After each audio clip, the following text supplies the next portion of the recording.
Hello and welcome. This is Evo. Hi, great to see you. Evo at Playable Agency here. I am here today with Brian. Brian, can you tell me just a little bit about yourself and maybe a precursor to what I'm going to bring up today in our virtual experiences tour?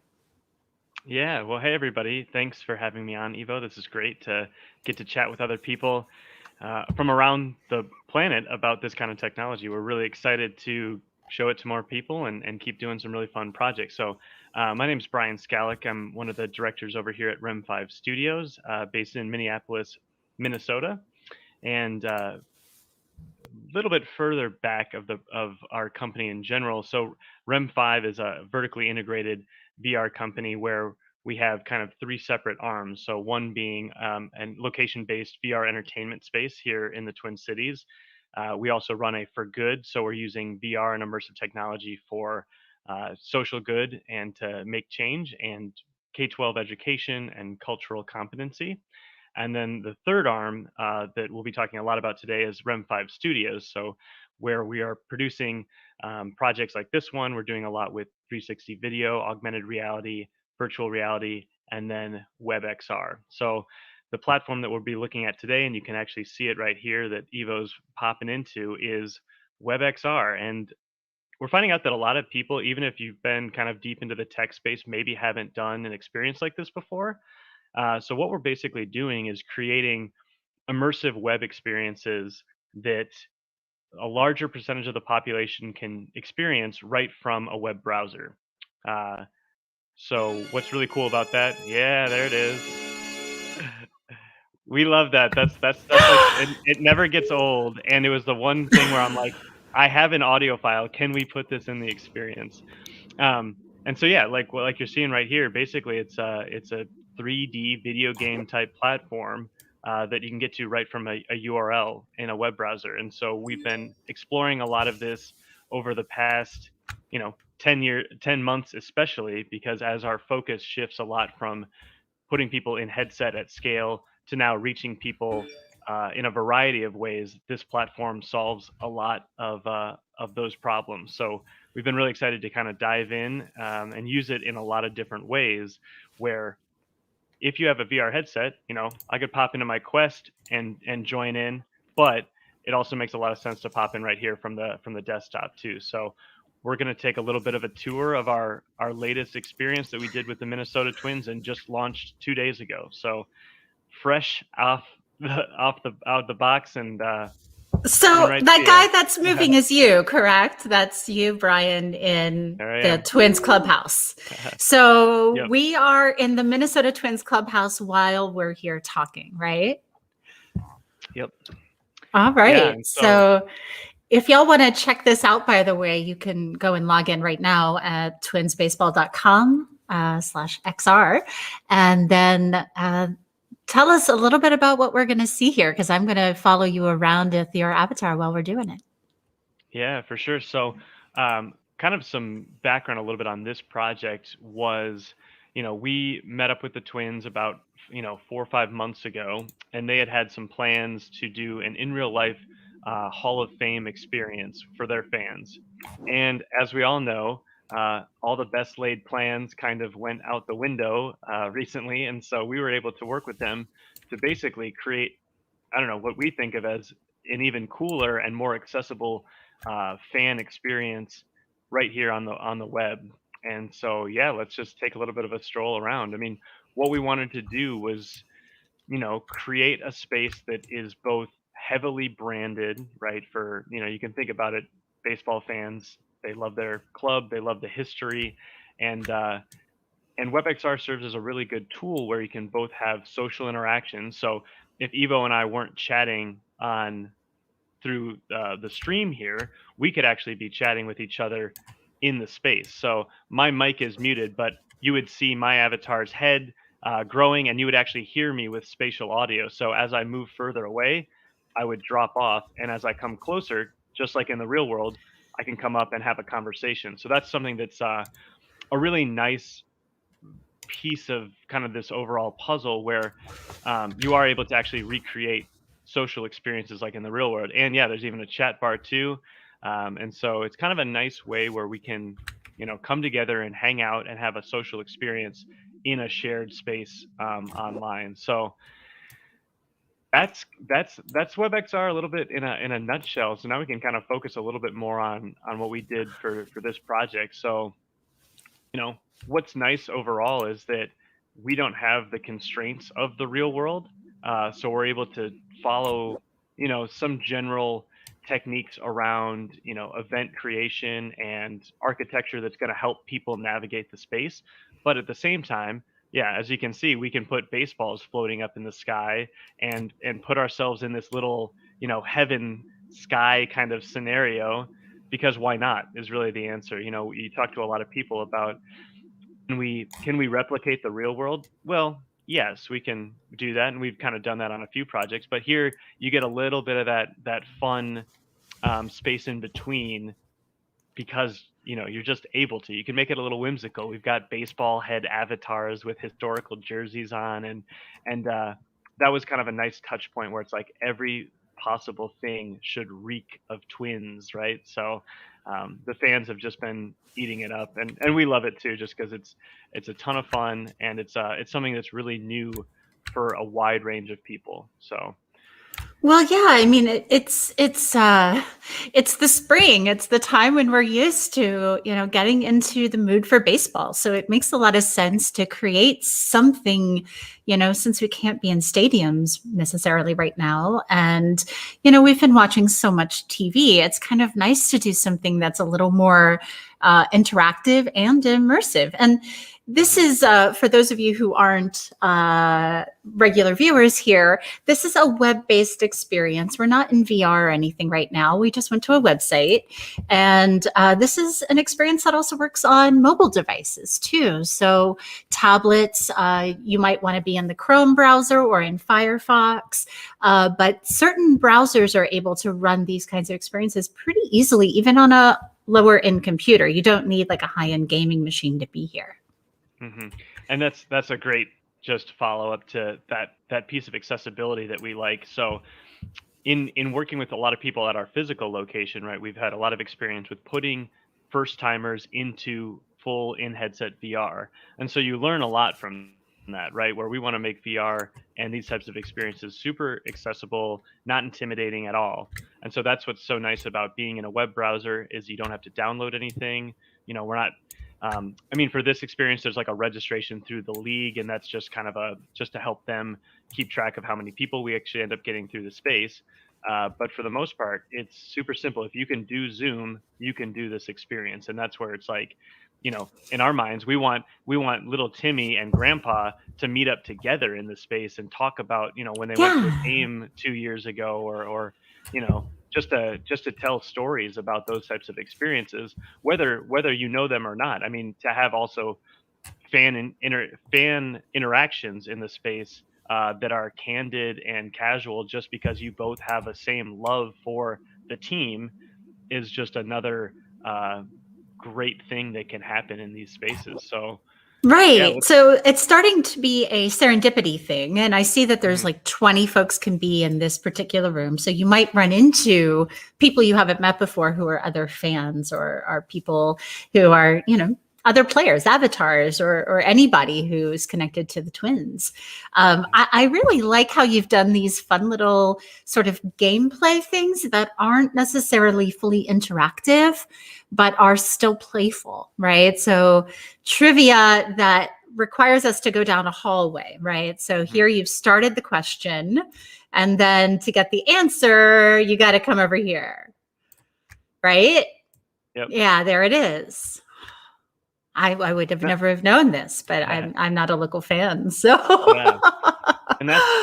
And that's kind of those pieces too, where we think about this. And so we had a couple of other partners that helped us on this project. So quick shout outs to Wall Ride Games, who's also based here in the Twin Cities. They did a lot of our 3D development, and so we worked hand in hand a lot with them on things like this. Little pieces of where could we place trivia, where could we place photos, because it's like, we have the real estate. We should make it a super rich media experience that you could spend hours in here. If you were a really diehard fan, wanted to read everything, wanted to look at all the photos, and we'll as we kind of tour a little bit more, we'll stop by and see what that content looks like. But you're already starting to get a feel of, you could think of this as basically a virtual museum installation. You could do this in the real world. It would cost millions and millions of dollars, but and now we have a really cool space that isn't location based. The Twins have a very large geographical footprint, so fans in North and South Dakota who are 8-9 hours away from the cities can hop in just as easily as I can 10 minutes from the stadium. And that's kind of what really levels the playing field to create this web-based experience versus, not to take away from in-person experiences, but clearly we're at an interesting intersection as to the future of those. And so with this type of emerging tech, the kind of the sky's the limit, literally, as I'm looking up at our blue baseball sky in here. So yeah, let me talk a little bit more about kind of the space we're in now and how we laid out this experience. So Yes, please. Tell me more about the experience design choices you were making as well. yeah, so again, trying to level set a little bit here with people who maybe aren't baseball fans or Twins fans in particular. As we're going through this, like, just imagine this as any fandom that you can think of, or I was talking to some people on a podcast last night about like a rock and roll Hall of Fame or anything. So just put it into context with what maybe makes the most sense for you. So from the start, the brief was to make a virtual Hall of Fame experience. And so what that did from the beginning was that there are 34 players and coaches and staff members throughout the past 40, 50, 60 years that have been inducted into this Hall of Fame. And so that's kind of our first, big metric that's like, all right, we got to cover our bases. So what that did was we broke up those 34 into 3 separate clubhouses. The clubhouse, of course, being just like, it's like the locker room for the players at the stadium. So we're in clubhouse number 1, which is actually modeled after the clubhouse that's at Target Field, which is where the Twins play. And so that was kind of just a nice little nod to the real world, right? And kind of a cool connection there. And as you're seeing on your screen here too, what we did for each player was make them a locker. So again, like in the real world at the stadium, players have a wooden locker that they keep their jersey in and their cleats and all their stuff. And so this is that same kind of nod where, as you're looking around on screen, we've got Earl Beatty. And so what we did was basically for each player, we had a lot of assets. The Twin sports teams in general have like so many archival photos and video and just rich text and just really cool things that we're like, all right, how do we put that to use in the space? And so each player and each person has their own dedicated space, and you get to see photos of them that are really cool. And then there's just kind of a text blurb that talks about their achievements, when they were inducted, and just kind of some nice kind of rich like statistical details, which baseball fans especially kind of go wild for, right? It's all about the I'm a numbers. numbers nerd. Yep. Absolutely. I'm not necessarily like, I've been to stadium play, but I'm not a baseball watcher all the time. I do like the fan experience though. I love what you've done here in terms of honoring the masters and the players of the game. And then I noticed over here you've got a media room, right? There's Mhm. some sort of film room. So this has got what's going on in here? I already start dancing because I know that the song in here is awesome. It is. Yeah, it's kind of that funky tune. So yeah, there you go. Yeah, there you go. And there's global volume controls, which is really nice. So kind of going back to those design decisions, we've got, we broke our 34 players into 3 clubhouses and made it kind of this circular path where you can explore in chronological order. Just made a lot of sense. If you were going to build a physical museum, that's kind of probably the style. Excuse me. You would also do that in. And so, with having this rich amount of assets from the team, we were like, hey, we got to put that to work. And what we think about a lot of when you go to a museum, they have these kind of these media rooms, right? You're going around, you're seeing some art on the walls, and then you kind of go into, down the corridor, and it's like boom, you get to watch a film, and you're fully immersed in it. And so similar concept here.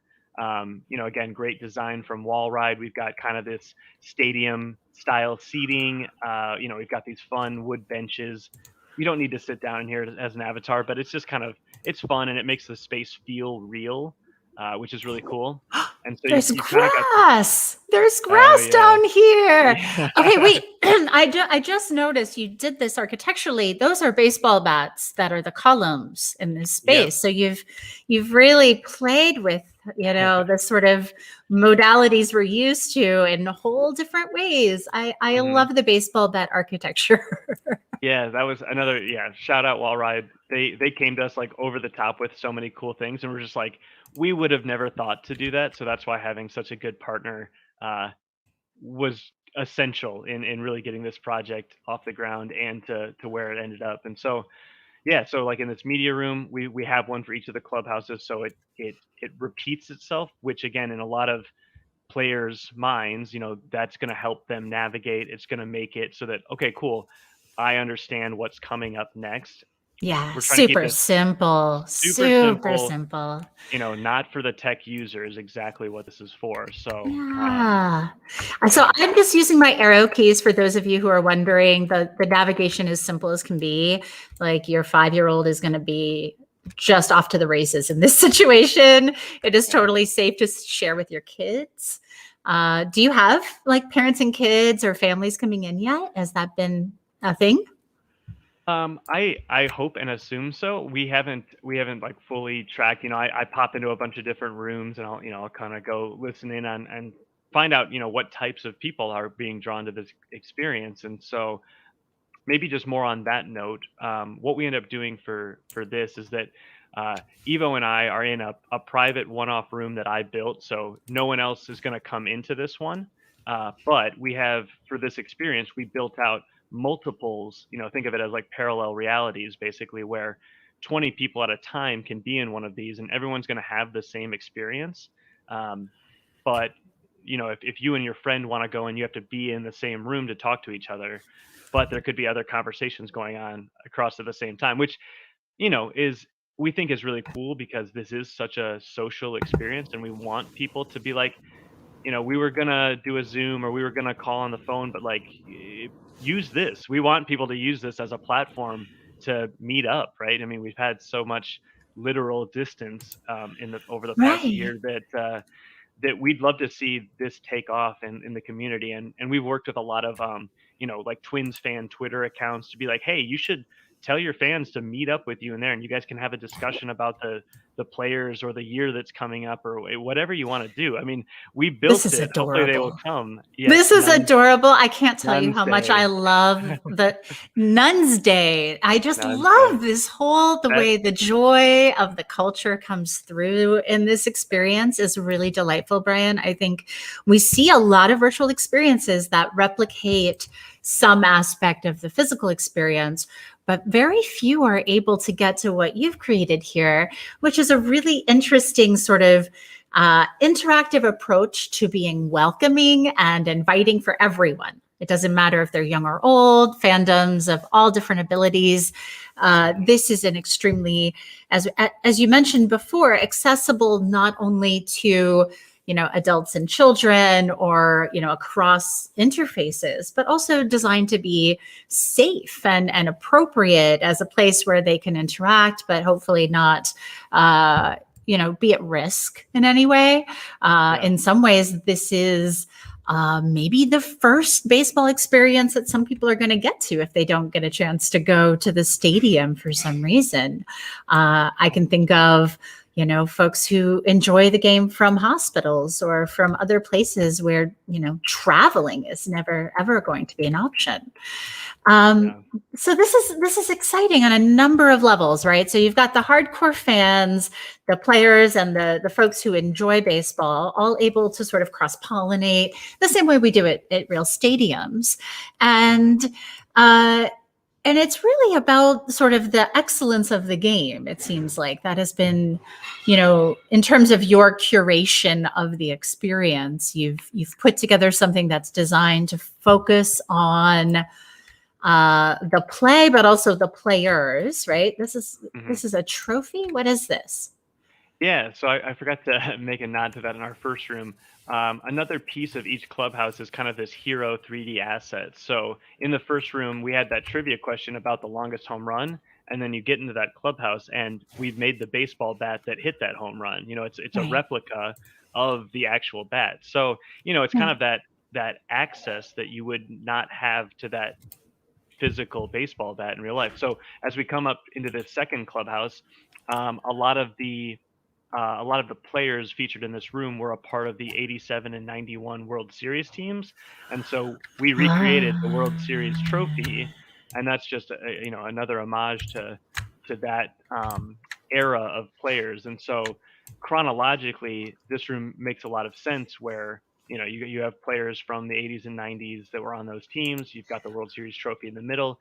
And then Uh-huh. the film room is actually also named after the stadium, which was the Metrodome in which that all occurred. So then you go in and watch the film room, and you're seeing those games play out in those historical moments that, especially from around here, like fans know exactly where they were, Right. when they clinched the series, and if they were at the game even. So those types of memories come up naturally, right? Everybody who's in here wants to talk about when that happened, where they were. Oh yeah, you found your way into, yep, I did. I into put the myself cage. inside the trophy, which is Yeah, you're never ever going to get inside of here in real life. So there you go. I've yeah. created an experience I cannot have anywhere else. So, and you created that experience. So, Brian, I just want to thank you for number one.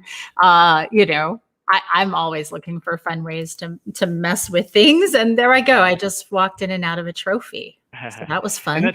this is another great example too of like playing with scale, being able to make stuff larger than life. I mean, the trophy in real life is, it's big and it's cool and it's a trophy. It's not 8 feet tall, that's for sure. So, Right. it's like, why not?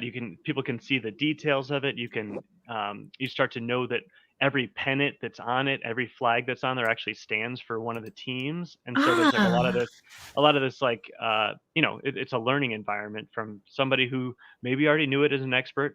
That's fine. But for somebody that's like, whoa, that's cool.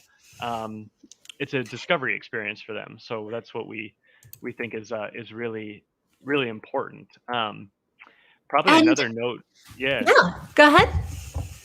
Oh, no, no, go ahead. I'll save it for a second. I kind of want to. I'll touch on something in a second, but Sure. So we had a handful of folks who sent in questions ahead of time as well, okay. as they were very curious about number one, which you spoke to around accessibility and sort of Mhm. families and young people, the same way we have stadiums and physical space, but also noticing that this is a mod off of the Mozilla Hubs and Spoke model, which is, for those of you who aren't familiar, it's an open web immersive framework that is available. You can go to hubs.mozilla.com or to look up Spoke, and that's a creation tool for making these kinds of experiences that are not necessarily custom, but you want to Mhm. do something of your own like this. Yeah. Yeah, for sure. I mean, and so that was kind of our, let's wind the clock back a year ago, starting to explore WebXR, a couple different platforms that we played with, and we definitely really gravitated to Hubs, especially for the Spoke Builder tool. And so for the past 10 years, we've built a lot of experiences on the platform. And so when we felt confident enough in it to want to go to a larger, a big brand like the Twins, what we ended up doing was taking that framework and then stripping it down completely. So all of the UI is completely custom. And then another shout out to our buddy Anthony at XP Portal. He was kind of our third arm in the team that helped bring this together. So right, it's like we've got the custom overlay, Twins colors on the bottom UI, custom help button. The actual path into the experience is completely customized to make it as simple as humanly possible. So, limiting choices. We have the avatars already set up for everybody so they can pick that. You can't come in until you've put your name in, which just kind of helps, dodge a little bit maybe of that anonymousness that could come with being called, Cape Shovel 1742. And so, Right. And yeah. it also allows you to tie back to that help button if there is an issue that comes up, so that you've got a relatively risk appropriate choice because of using this existing framework. And that's not something that most people think about fully ahead of time, but you've done some very thoughtful choices in how you allow for some types of interaction, but not others. So for example, I can't create something here the way I might be able to in a different space, but I can do like chat and some of the intimacy things, like on the we were talking about Clubhouse earlier, and this gives you almost like the full virtual Clubhouse. Oh wow, I'm now mod. What I was amazing like, things are happening. I know that's really weird because on my end, none of that's happening. I getting a That's little bit of, yeah. amazing. I have no idea. We've we've reached the dark end of the system, but I think it's probably just because we're kind of on my own personal page, and there it goes. Yeah, perfectly fine. Yeah. You're breaking into the That's mainframe.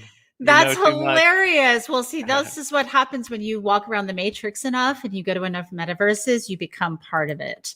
And you never know what's going to happen. I've been creating virtual worlds like this for 15 years. And you never know when your avatar is going to get a magic wand or sprout no hair all of a sudden. It's just one of those things. A friend of mine in Oak Fresh always said, embrace the glitch. So I tend to think of it as a feature. And honestly, you're using a protocol that's designed to make this a lot easier so that you don't have a lot of, web glitches. The Mozilla Hubs framework has been tested over now 3 years of open web experiences. And this is an open source, partially technology that you built on, but then you built a very defined, hosted, and well-served experience for the fandom. And in this case, REM5, you worked, I guess, would be directly with the Twins team, because you have like hundreds of photos and I would guess thousands of assets in some sort of library. Yeah, so they were a great partner in that they have those deep archives of photos and videos. And so basically for all of the players, I had a big Dropbox of assets, and then I took them and we built out all of the locker images. And then the videos were put together by one of the video editors over at the team. And so, yeah, from day one, we were, working hand in hand with them, because we kind of pitched them on just some general concepts and just getting them into WebXR and like the potential of it, so that, months later, you've got this kind of end final project that's just all ready to go. So those of us who work in virtual worlds or virtual experiences quite a bit know that one of the very best ways to deal with a glitch is just to reload. So what I'm going to do is reload that exact same page, and I'm super curious what happens. It has been fascinating to watch you evolve this work relatively quickly. Now, obviously, we've been locked down for the better part of a year now, and lots of us have been trying to solve these problems. But this is the first baseball team that decided to create a whole immersive virtual clubhouse or space for the fans. Can you tell me a little bit about how all of that came together? Yeah, so I mean, kind of that timeline of exploring the platform, finding out the use cases that it's really good for. Again, never gets old. Never gets old. All right. And then so then what it ended up being was kind of doing a lot of tests with like our partners and other people that we've worked with being like, hey, would you be interested in testing an experience that we want to build out? So just like the second experience we're going to jump into today, and a lot of more of museum and educational settings. We built a classroom and was pitching that. So we got pretty good at knowing how to communicate the value of the platform. Uh, and what it really came down to was, we were getting a lot of work and working with really good partners, but we kind of looked at ourselves and was like, all right, what's going to be the big ticket client that can really help us make the type of space that and experience that we want to make, right? And so, you do kind of the short list. There's in Minneapolis, there are sports teams and there are Fortune 500 companies, and luckily we had a really great pitch with the Twins. We had two guys on the yeah. Pitch. Oh, yeah. Well punned. Well The played. baseball puns just write themselves, actually. I bet they do. Like that's what we were doing for the past 4 months, like on accident, because like it's going to be a home run, and right, like I can't, of course, think of them now, but home run for sure was a good one. So yeah, I mean, right, we had two really great clients on the inside that were part of the creative team, that were part of the innovation team, and so they're seeing this product as not just for the near term, but as a very long term relationship and a place where we can build a Twins metaverse that is multiple spaces, multiple types of experiences, and have that long term relationship that's not just a one and done. Which I think maybe a lot of people in hubs are finding out. That's like, okay, you built something and you did it, and now it's kind of over. And for us, that was a big part of it, was to know that they're on board not just for this project but into the future, and knowing that it's we're trying to sell them on that they're the first team in all of professional sports to do this. And I mean, that's a really cool thing to say, any industry that you're a part of. And so that's another thing that we found too in the WebXR realm, is that you can do a lot of world firsts because it's so new and there's so much territory to explore. I just want to honor that you've given so much care and thought to both the curation, the ability to navigate this thing super easily and effectively, and to have a really great experience in a short period of time. Because, I mean, here we've been in here half an hour. I feel like I got a chance to see much of it, and at the same time, like there's a lot to explore here for fans who might want to go meet up and have a birthday party for their very favorite player. And you know what? Hey, I'm going to go check one of them out right now, because these folks have strong engagement in their own lives, but don't necessarily have a place to go meet the fans now, right? So let's say this is my guy. He seems pretty cool.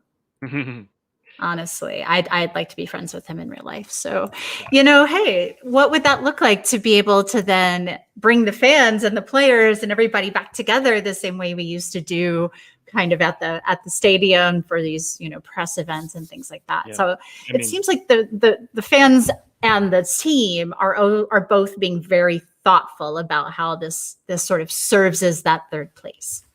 Yeah, and I mean, that's a great transition to what I wanted to bring up before and just reminded me of, is that so on Tuesday before we opened, we held a press conference in the room we're standing in right now.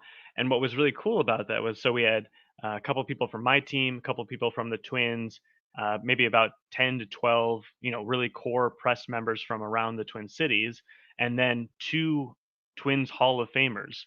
So again, even if you're not familiar with baseball, you've maybe heard of Torrey Hunter and Michael Kadire before. Very fan favorites. Very accomplished Twins that just everybody loves, and they're in here with us, giving a tour, right? And they're telling stories.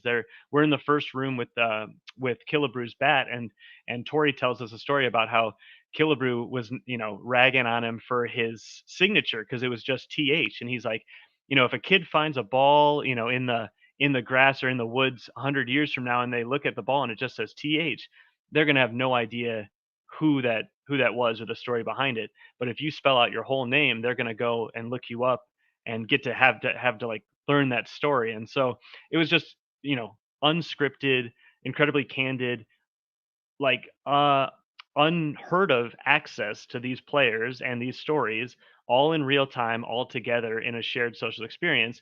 And you start to hear things from members of the press. One of the guys is a broadcaster for 40 years, right? So he's seen Twins history, and he goes, this is a time capsule. We have built a time capsule. And to me, everyone's getting goosebumps, with these stories and the thought that assuming pieces of open web are in the future, you could revisit this space indefinitely, right? It has been built and can be preserved as such, and Mhm. that's just really cool, right? I mean, it's not just we have a limited time thing that we want to get people into it and get them familiar with the platform, so we can do more things with it, uh, and so that it can connect fans and generations. Really, at this point, yeah. I am going to screen share another piece because when we first met, you told me that you do multiple different wings within your hmm company, and the social impact work it seems to be as vital. And I heard this from other colleagues who know us both, that you do really interesting work across the board. And so you had mentioned this One City, Two Realities project. hmm We're going to enter the room here.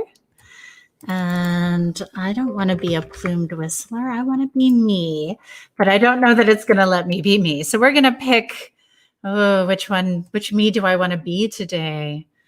Oh, I'm Mr. Sparkle. I'm gonna stay as my really cool avatar. I have blue hair and it's great. So, and that's part of it, right? If we're when in VR, do Well, whatever my you want. my my usual Hubs avatar has blue hair, and so I Oh, was very nice. tempted to do that. Okay, let's get that done. And All I think you might want right. to. I think you might want to mute on your end just so we can. Yeah, there we go. Just otherwise there's a Hmm. little bit of an echo. Yeah, there we go. Yeah, you're gonna get too much that way, and do that. So See, let's let's there's close me. that. You and Woo! I look a lot alike thanks to those Wolf 3D Ready Yeah, Player Me avatars. I have blue hair and a leather jacket as well. I love it. Look at it. It's great. It's great. Well, so not to be distracted by my really cool avatar. Yeah, let's definitely chat more about that work we're doing. So, the co-founder of REM5 and kind of my direct partner on the studios project is Amir Berengian, and even from 4+ years ago, when they're envisioning how do you get high tech, high end VR to everyday consumers. Using immersive technology for good and to make a difference has right is 50% of the equation at that point. And so as we're doing experiments in WebXR, that just is an easy translation. And so what this space is that's really cool is definitely thinking about installation museum quality experiences, but now on the web. And so we've had thousands of people through this space just in the last couple months, and it serves as such a really important tool because it can have conversations that you know we're not getting together in big groups and doing facilitated DEI work, diversity, equity, and inclusion work right now. And so this has been a way where companies and corporations, as well as universities and everyday people, can come into this space. And the theme of it is learning actually about the racial inequities, especially in the Twin Cities. So with Minneapolis being basically the center around the Black Lives Matter movement, especially this summer. This story makes a lot of sense, especially here. But as we've seen, anybody from around the globe can come and experience it. So it's just a place to learn about a lot of those stories with the overarching theme, one city, two realities, being that Minnesota and Minneapolis, especially, is always seen as these, it's a place where it's really great to live. We win all these awards, yada, yada, yada.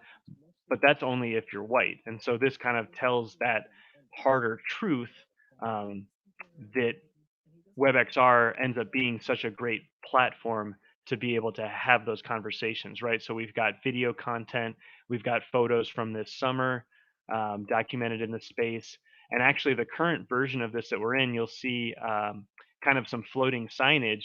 We actually have an asymmetrical experience where there's an app on your phone that you connect to, or just it's actually just a website, and you can actually answer questions about the information that you're seeing. You can pose questions, and so it's a really cool reflection tool that just continues to make people have the conversation and to be thinking a little bit more critically about the information that's being presented. So uh, this is one of the first spaces of its kind to especially touch on this issue. Yeah, we've got this really cool Black Lives Matter mural that happened right here in the city. Cool drone shot of that. Actually, if you move over, you may not be able to hear it depending on how your settings are, but there's an audio zone right here. And that's, just like if you were at a museum, if you walk over onto this circular platform, you'll start to hear a story about redlining There's monthly and, payments that are less than home outstanding ownership for and rent. how the city was The divided FHA starts underwriting into, mortgages you know, in the along 1930s. racial This lines, really is a game basically. changer in a lot of And ways. It takes a lot people of don't risk really off the banks. It maybe places think of that that as a modern thing, but the fact that it was established from the beginning of the city, that carries on and that has impact. And so um, that was just a really cool use of audio in the space, multimedia experience, and just different ways where you can kind of tell that story. Um, One more really cool part to show you if you want to follow me around the corner here is Technology is a another cool national health utilization hazard. from the Hubs platform is that we can actually put a 360 photo into the space. And so within this experience, and this is kind of the part that always, gets the audible emotion from people, is that this is where George Floyd was murdered. This is a 360 photo from Cup Foods. This is the memorial from this summer, and Wow. yeah. So now again, anybody from around the planet is there. Wow. Uh, Okay. So I love that you did 360 here. I love that you bring people right to the place. And I mean, this is powerful. This is a lot to be taking in. George yeah, and Floyd so Square. yeah, and so that's where we utilize this space with a lot of sensitivity. So a lot of it is with facilitated training. We're having discussions that are ready, already ready to be had. People kind of are aware going into it. We're not just going to throw someone into the space.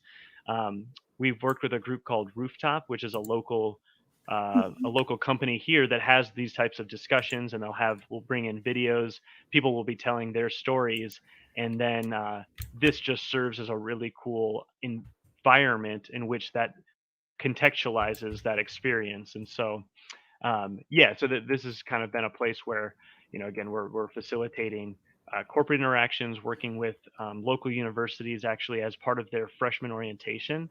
So every incoming Wow. student is gonna go through this as a piece of that larger education As experience. a So way to understand racial justice and mhm. systemic racism in this place. This is powerful.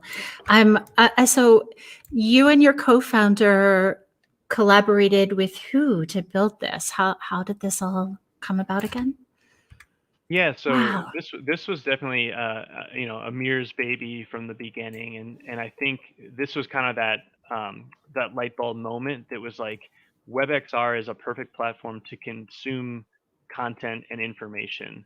And so what does that look like when you can use data visualization, the graphs that we have on the wall, we can pull in informational videos that tie into policing and the history of policing. Yeah. And really just Wow. thinking about it of like this could be again a multi-million-dollar museum experience that now can be done digitally, not to take away from the physical experience that it could be, but you couldn't be inside of a 360 photo in real life. I mean, you could do a projection room and that's more money, right? And so we're finding ways that we can activate these spaces, and that's where this environment serves kind of those three buckets where you know it's a standalone museum. You can come in individually and read and take in the content. You can utilize that asymmetric application where you're answering questions that are kind of, prodding you to think deeper on a lot of the subject matter. And then we do a lot of, timed meetups where, all right, we'll have a group of 12 come in. We'll have them all explore and then come back as a group to discuss. Sometimes we break off into these 2 video spaces where basically you can have that be a breakout room, and then that third bucket being similar, where it's a time dependent thing where we're doing a private room experience for 20 people. Maybe it could be C-suite from a corporation where, again, this just serves as an extension of their DEI training and the tools that are at their, fingertips to get a lot of people through education and kind of spaces that have this type of information, especially in times when you can't do this in real life. And so we see this in a couple ways too. And I think that's maybe something to note is that, COVID has accelerated the use of these types of spaces, but we see this as the future of the internet, and COVID has changed the way that we live and work and meet together anyways. And so there's going to be that piece of the remote puzzle for the future, right? Even if there's this post-COVID world that may or may, there's going to be some type of tail that may or may not exist for years to come. People have gotten used to the fact that there should be a remote component. I should have the ability to do something from home, and that's where WebXR really opens a lot of doors, to build these types of spaces and provide that option, an alternative to creating, an in real life experience, basically.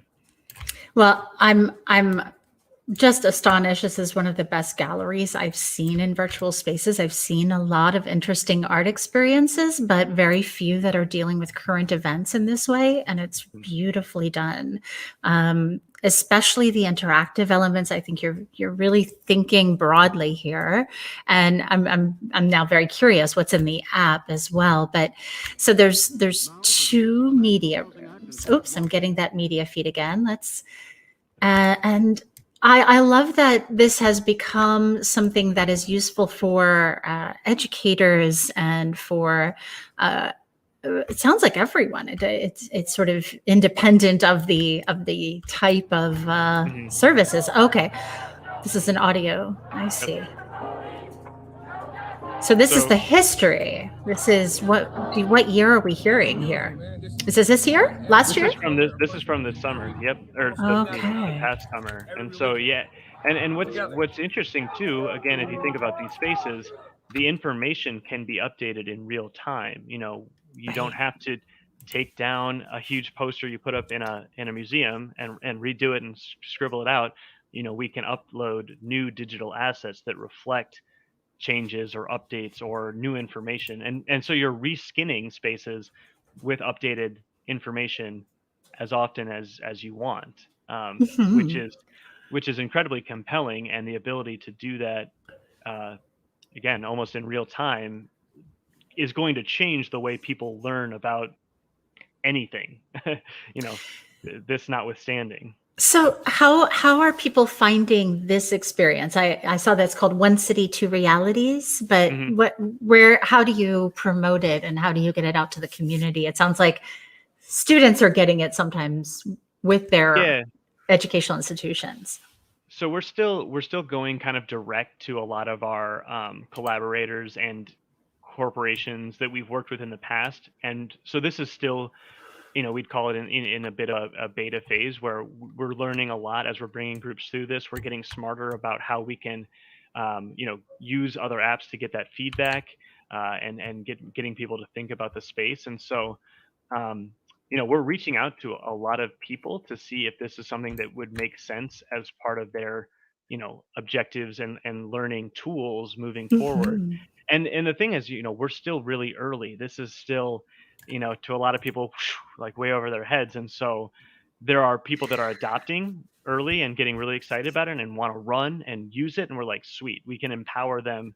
They know all the controls and they're really comfortable with it. And people get excited when they know how to navigate and, they feel like they've had a big win. And that's great. We're like, sweet. Now we're in the cool golden age for this type of experience to thrive. And like I said, I used to build these experiences in Second Life back 2007, 8, 9, 10, 11, 12. And there was this sort of rise that we saw in interest, but never the accessibility, never open web and easy like this. And so what you've done now is reduce the barrier to entry, made it super easy to engage, and then made it accessible and appropriate for a very wide audience here.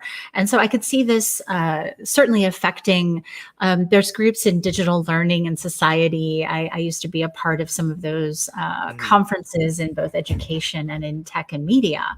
And I can see how this as a conceptual framework can inform lots of other, university partnerships in other cities and things like that as well. So we're still in the early phases of testing and proving that, you and I, we're full in. We understand the power of the medium, and luckily through discussions like this, hopefully we can show even more people how limitless the technology really is. And so it's a mix of testing, learning, taking our when we get thousands of people through spaces like this, we're learning new things every single day about how to make the user experience better. We've gotten really good at onboarding 40 and 50 somethings who they'll go, text not my thing, and it's like, hey, trust us, watch this video, we're going to walk you through all the steps, and in 5 minutes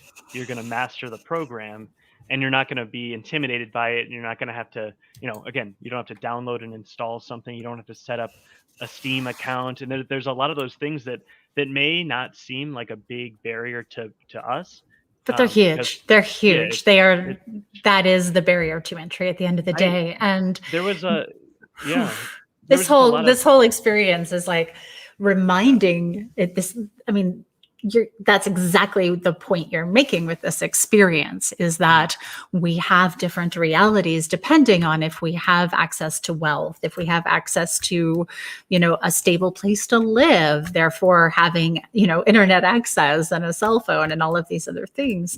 These aren't necessarily available to everyone. So thank you. And with this space, with anybody who's listening, I mean, we're demoing this all the time. We'd love to get more people in there to showcase it. We haven't made it just completely available to the public yet. We had a couple weeks this summer where we were using a lot of our built tools to offer up to the public to definitely come and learn for free, because we still want to make sure that there's accessibility, and actually by working with a lot of local community partners, so Target and a group called Hands On actually sponsored this space to be open to the public for Martin Luther King Jr. Day and that week around it. So there's really cool partnerships that can happen to continue to and this seems like an amazing time to be doing this, not only as African American History Month and a place to celebrate where, let's say, Black arts, for example, let's put it right in front of people and make sure they understand what collections of these amazing media pieces can do collected. I mean, this is the power of virtual art that you're describing here. And I hope that that's made available to as many people as possible, especially not just folks locally to you, but around the country and around the world. I watched in horror as all of this went down last summer, and living in Oakland, I see some of the same pressures, but it's different here than what you're facing in Minneapolis. And so figuring out how to do this with care and grace and love for those who've been hurt and have been killed, in Mr. Floyd's case especially. Sorry, I'm checking up a little bit because it's important that we have these places to keep a conversation going, to look at all of the effects of redlining and racial injustice and educational ramifications of where we have not met people where they are. And we can change that now. This is one step to making that better. And I just want to honor that you're doing a great job, by the way. Thank you for No, making all of that possible. no, thank you. I mean, and this is just the beginning, right? So we have other experiences too that we've been working with partners on, experiences at the U.S.-Mexico border. Again, Mhm. same thing applies for, you can take a literal journey in WebXR at every mile point of a 2,000-mile journey across the American border that's told in photography. So that's another great use case. And so we're making sure that we're working with partners, Right.